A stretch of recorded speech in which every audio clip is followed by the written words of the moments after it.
Hi, I'm Reba Hervis, Artistic Director at Overshadowed Theatrical Productions. Welcome to this episode of From the Wings. Thank you, Rebecca Leland, for joining me It's again. so good to be here again. It's always nice to have you by my side.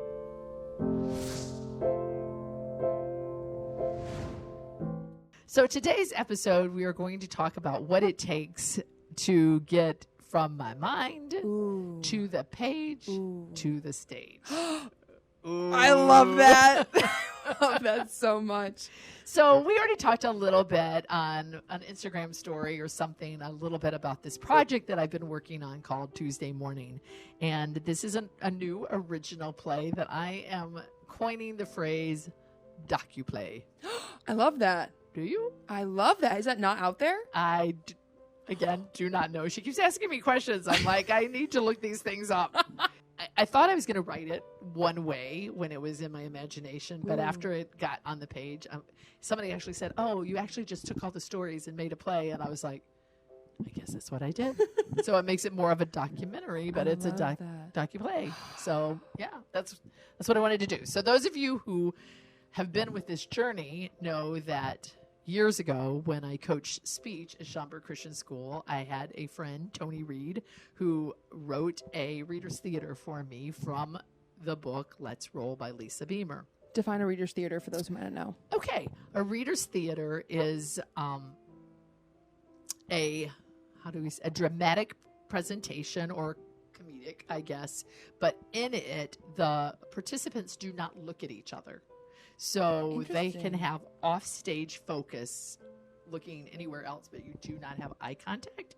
So you act, portray, do all this stuff, but you do not look at each other. Are you reading from the book or is it like a play? It can be either thing. So when we did it, we memorized it, but a lot of times, especially in elementary school, when they're teaching this, they read it. Wow. Okay. So he did a reader's theater for you. Yes. When we started this story, I wanted to write one of my original plays for the anniversary of 9/11, which was last year. Yeah. But can we say it together? COVID. And so I didn't. And I actually was a little depressed during that time. Yeah. And so I didn't even really feel like writing for a while because I wasn't sure when we were going to get back. Yeah. But I did start the process of trying to contact Lisa Beamer. That's right. And could not find her. Lisa. Yes, I know, right? Actually even got someone to track her down and sent her a certified letter, and she did not respond to me. It's okay. So instead of being bitter, I decided that that's not the story that God wanted me to tell. Amen. And that he wanted me to tell a different one. Wow. Which is why it turned into a docudrama.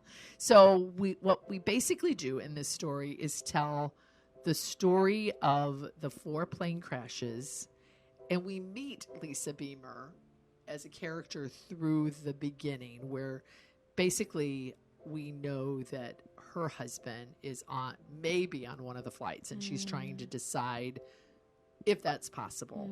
But in the second act, it's the aftermath of the 4 planes. And so now we meet different heroes that saved many people that were on the ground. And so after I got it on the page, my next thought was, how in the world am I going to stage this? Wow. Yeah. And it actually didn't hit me while I was thinking about telling the story. I You're honestly was just like telling the story, and I had my first read through, and I was like, oh no, what have I done? At read through. Yes. And I realized that, okay, we can't have planes falling out of the sky, right. And we don't really have a plane on stage to symbolize. And so I realized that my work is really going to be really hard to make sure that we all get kind of on the same page on the stage. And, the acting is going to be so incredibly important, but also the video. So we're going to have video that Johan and Lee, who is my set designer, has brilliantly already started gathering together things so that we can see footage of the Twin Towers and do different things to symbolize things falling. And Mike Larson, who is our technical director, is working on sparks so that as things course he fall, is. yes, Oh, this is gonna be so that we can have things sparking Wow. as they're underneath this rubble and stuff like that. Because when you say staging a play, you mean taking this off of paper and putting it on the stage. yes, because it's one thing to see it like this, even every play. Yeah. You know, if you go to see a Shakespeare play, the actors and the production team, they start with this. A script. And they go through it and see what pictures come to their mind and Yeah. say, okay, how are we going to get it on the stage Yeah. so that then you and the audience can see our Come picture alive. happen and come alive. And I am a little worried, to tell you the truth, I'm a little worried about the abstractness of it because Okay. I don't usually, I'm not an abstract person. I'm a very, okay, it says Here the is a door brick, is right there's a- there, yes. so let's There's the go door. through the door. Yeah. And I've known from the very beginning, probably because the vision or the inspiration for this was the Reader's Theater, which is a little bit more abstract. You don't really have a set in Reader's Theater. You do it with blocks or chairs or things like that, that you're moving around to Yeah. do different things. So I knew already in my head it was a little bit like that. But now to know that I'm going to have a 2-hour play or an hour and a half, whatever it ends up being, is the audience going to buy it the same way? Wow. Because you're going into the realm of almost miming the idea of this is a wall, you know, and Right. your actors being able to portray that and you being able to portray that to your actors. Right, That's exactly. exciting. And it's really hard to, at rehearsal, go, all right, you're going to Yeah. climb here and here, but we don't have anything for you to climb on right now. Yeah. And things like that. Yeah. So it's a little bit of challenge as you go step by step by step by step. And even the costumes, because I have, I think, 22 people. I haven't totally counted, but I think it's 22. And all these 22 people are portraying at least 4 or 5 different people apiece. Wow. Because obviously, spoiler alert, at the end of each scene, like quite a bit of them die. Yeah. Right? Because Yeah. 9/11. right? 9/11. Yeah. And so I didn't want them to just be in the first scene. Yeah. I'm like, okay, so now you're also on this flight and Yeah. you're a passenger, and so how do you even dress them? And so we Wow. decided that we're going to dress, if you're not a fireman or one of the flight attendants or something like that, and you're just the passenger, Yeah.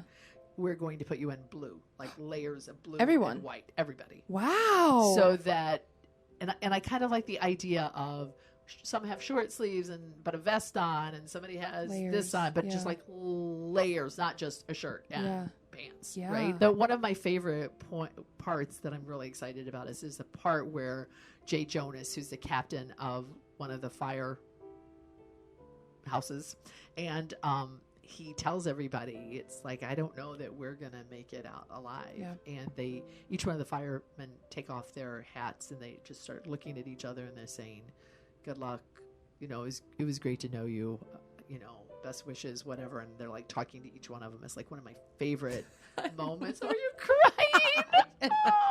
It's so powerful and it's real. Oh, that might I'm be so my excited. favorite from the Wings moment ever. Oh, it's awesome. Yeah, so it's like I just love that moment of like I'm gonna have everybody in the cast kind of there with Wow. that on and Yeah. take that hat off and before they go in and Yeah. go for the second half of the play. Yeah. So my hope is that it's just a reminder, which is why the name is Tuesday Morning Never Forget, because just like people forget the Holocaust, we have to remind ourselves this is a part of history for a reason, so that we don't ever go there again. Amen. And that because there was a lot of this that we learned from. So let's keep remembering that, and let's remember what's good about America, so that we can get there again. Amen. So Yo designed the set, Wow. and so just an idea which I'm like super excited about is we didn't want there to be necessarily a spoiler alert, and so at first I was just going to have the plane, like chairs of the plane, on the whole first act would be just that. Wow. But we've changed our mind. We've changed. So now we're going to have this always there, because I mean, it really does kind of surround us with the idea that when the plane falls, it is in the middle of destruction, right? Wow. So I think that this will be there all the time. These are like metal, Oh, that's so cool. steel to symbolize the 2 towers. When they walk in, this is really light, so I don't think you guys can see it, but It says never forget, and then there are names of the victims that are like Wow. really white, really light and white. I don't know. Can you see it? No, but that Barely, looks so yeah. cool. And then we have planes that will, at some point, drop. Wow. Should I give a spoiler alert, or should be something that what should we do, Rebecca? You call. I say for our listeners and for our viewers, okay. you guys get the special Okay, so this is what you get because you're listening. behind the scenes.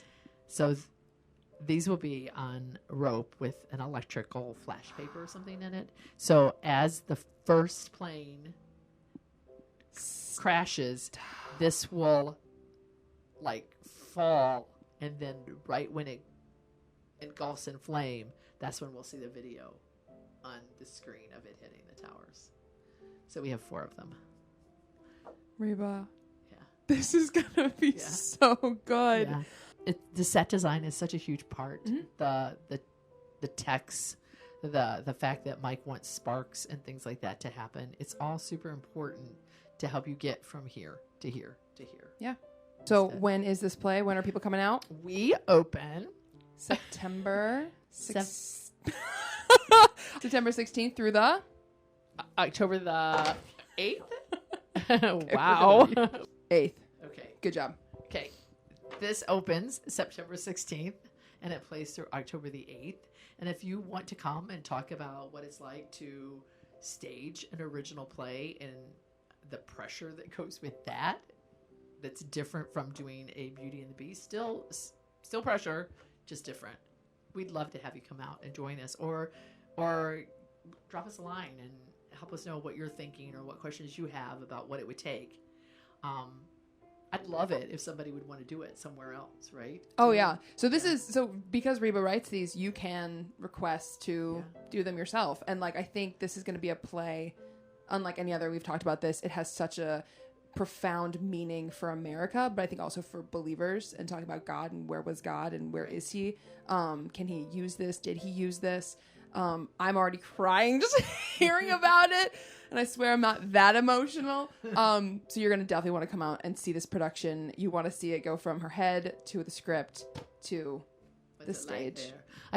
One other moment, since you said that about God, Katie Deblack plays Lisa Jefferson, who was the airphone operator that Todd Beamer talked to on his flight. And she wrote a book called Called. And she talks in the book about how she was not only called that day, Todd Beamer called her, but that she was called by God to make sure that she stands up and continues the story, and that she has a voice for who God is because of it, that she was called. And at the end of her book, somebody sent her an anonymous poem. I wish I knew who sent it to her, that talks about where were you, God? And so at the end of the play, she reads that and recites it, and it talks about God saying, I was with you in that chair when you cried out to me before you hit the ground. I was in the elevator with you. I was this. And you may be right now wondering where I am now. Wow. But you haven't looked for me. And it goes on, and it ends, love God. But it's so powerful. And I think we forget sometimes that God is with us, but we refuse to recognize that and see that or acknowledge it, and get so full of ourselves that we feel like we don't need him. Amen. But he's there, and he's got a plan, and he's got a hope for us too. Amen. So, and I believe it was God's timing for this play to come out at this time. So we hope you are one of those people in those seats. And until next time, this is just me and me talking to you from the wings.